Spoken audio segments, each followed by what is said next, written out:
Hi, I'm Dr. Roadhouse, and I want to introduce you to my patient, Maureen Brennan. She's been in our low back decompression program. And why don't you just kind of tell us, where you've been, what your symptoms were, all the tests and doctors that you went to, and then you've been in the program about a month now. Just kind of, let them know where you're at now. All right. Okay?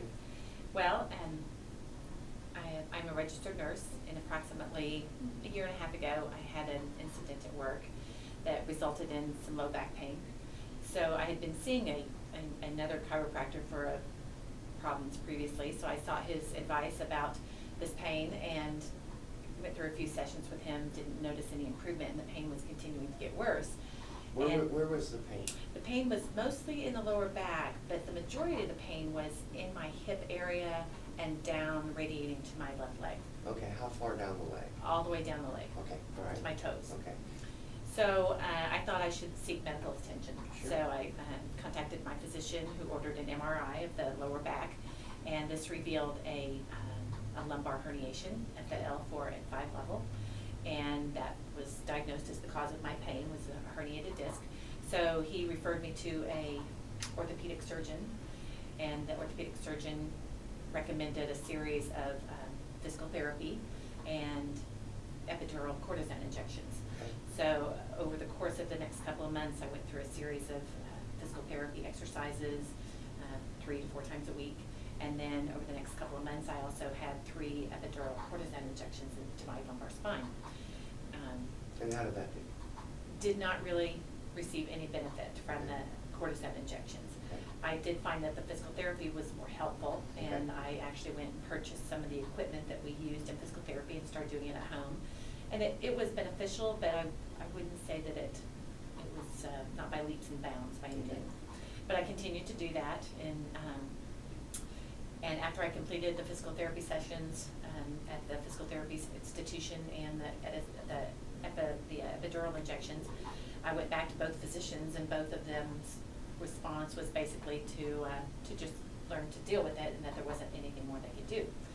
So I did for a while, and then I wasn't happy with that being an option. So I sought attention on my own through acupuncture, and I completed a series of probably at least a dozen acupuncture sessions. Really did not receive very much benefit from them, and I just continued to do the physical therapy until I came to see you. Okay, so when you came in to see us a month ago, describe your symptoms that you still had. The symptoms I had and have had over the past year and a half is just daily pain in the lower back, mostly in the left hip, and pain radiating down my left leg. The only thing that seemed to help was the physical therapy, and all it would do was sort of mobilize that pain so it didn't go all the way down my leg, but I still had some leg pain and hip pain with it. And the leg pain then would continue to come back? Yes. Right, okay, so Yes. when you did the physical therapy, kind of eased it up. Just but temporarily. Then, and then it came back again. Okay, now how did it affect you in your daily activities? I mean, what was it like when you first got up in the morning? The mornings were the worst. Okay. Mornings were the hardest, getting up out of bed. It just felt like I had lost 6 inches of my muscle and was having to stretch it back out again every morning. And then walking until I could loosen it up a little bit.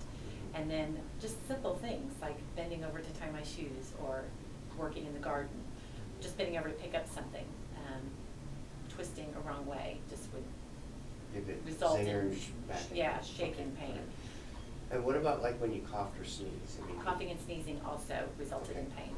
Any pressure. Okay, had you noticed any weakness like in the leg going up and down the stairs or anything? Not initially, but over the year, then I did notice just in climbing steps that my left leg would drag just a little bit, not dramatically, and I still feel I have a lot of strength in my left leg, but it's not as strong as it used to be. All right. Okay, so that pretty much stayed, and you just had little fluctuations of improvement, but nothing that really major. Significant. Okay, so we've been, when we first examined you, we did the cerebellum testing for the soft lesion. Right. We found that out, and that kind of surprised you a little bit. When we're doing that. That's real important in the decompression because it keeps the muscles tighter on one side, balance, coordination, stuff like that. So we started doing the neurological treatments on you, got you on the oxygen. We've been doing the decompression. And how would you say you've done, in the month that you've been here? Yeah, I've just been here about a month, and I've noticed more improvement in this 1 month than I have in anything else I've done over the last year and a half. Good. Well, we just want to give you an idea because she just started out. I mean, obviously you've had a long journey, you know, going to these, acupuncture, another chiropractor, doing regular chiropractic, the physical therapy, the epidural injections, and you're on your way now. I mean, at least now you can see light at the end of the tunnel. It's not if you're going to get better, it's when you're going to get better. And I can believe that now, Yeah. which I wouldn't have before. Yeah. So Okay, I'm so very what we're impressed. going to do is we're just going to do, a checkup maybe in another month and see how you're doing because of the cerebellum being tight on that, not working right, and the muscles being tight on that side, then we haven't been able to get you up to the full load that we need to do. So we're gradually moving up to that level. So once we get the cerebellum doing better and the muscles start to relax that side, then we can start upping. So I think we're going to have even better improvement over the next month or 6 weeks, than what we've had, which has been pretty good. So we'll just do a little update on you. We'll keep work on everything, and then we'll check back with you a little bit. But I appreciate you doing this video for us. I appreciate you. All right, thank you.